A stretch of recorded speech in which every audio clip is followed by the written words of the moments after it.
doing events in New York City, you end up doing a lot of walks. You got your AIDS walk and your breast cancer walk and your walk for this and your walk for that. The only thing that we don't have a walk for is testicular cancer, because nobody wants to see a pair of balls on a t-shirt or a banner in Times Square. So we walk on. And it's interesting that, going to a walk, it's one of the things that you're actually doing the activity that you're going to do on the way there. Because when you're in New York, everybody's walking everywhere, just what it is.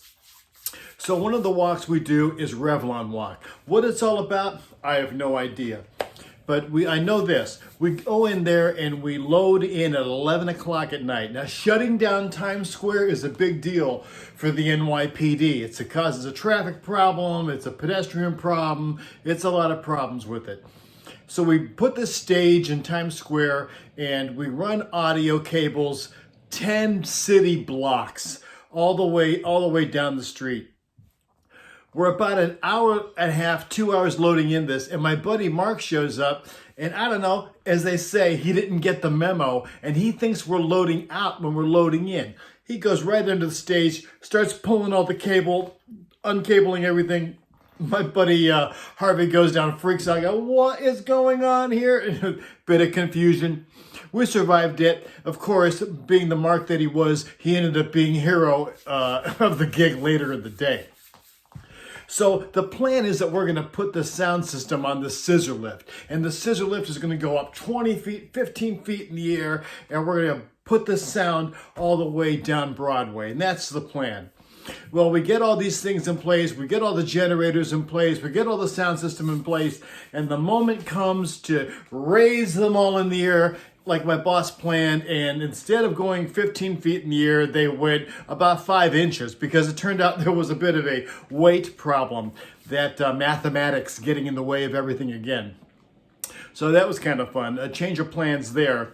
And we get through the gig, and the most exciting part of the gig for me was that all the years that I was front of house sound mixer, whenever there was an announcer on stage, I would label the channel Don Pardo. It was always the Don Pardo channel, because he's the announcer from SNL. He's the #1 announcer that I always thought of a big MC, so Don Pardo. And you can imagine my surprise when that thing started and they said, stand by for the announcer, and I turned up that it was actually Don Pardo speaking on the other end.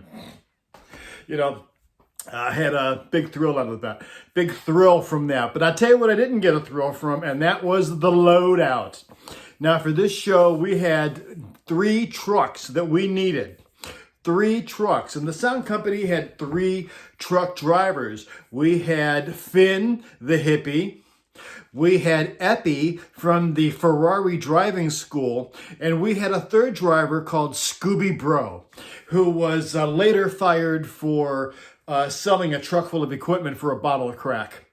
Not a very big bottle of crack either, so let that be said that he wasn't also incompetent. He wasn't very business savvy. So it comes time that we're ready for the loadout. We're taking everything down, and the NYPD, they want to get the street open right away, and they're freaked out about it.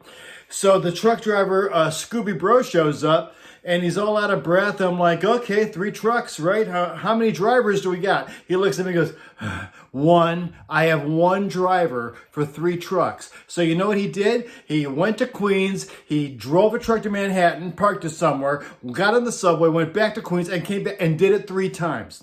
And now he comes up to me, and he's all panicked. I said, listen, and now that I find out I got 1 driver, now I'm panicked.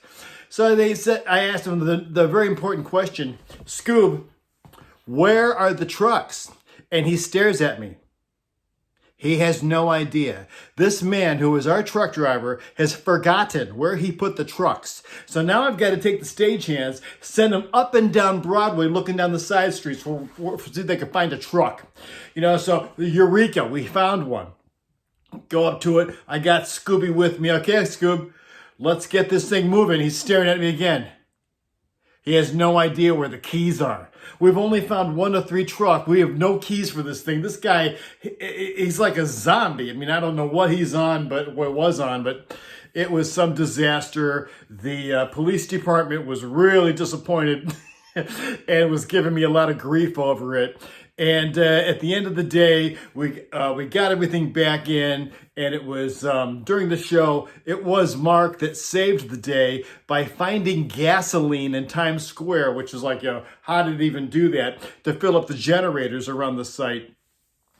Total fiasco. But all I'm saying is that if you need 3 trucks, you should probably have 3 drivers.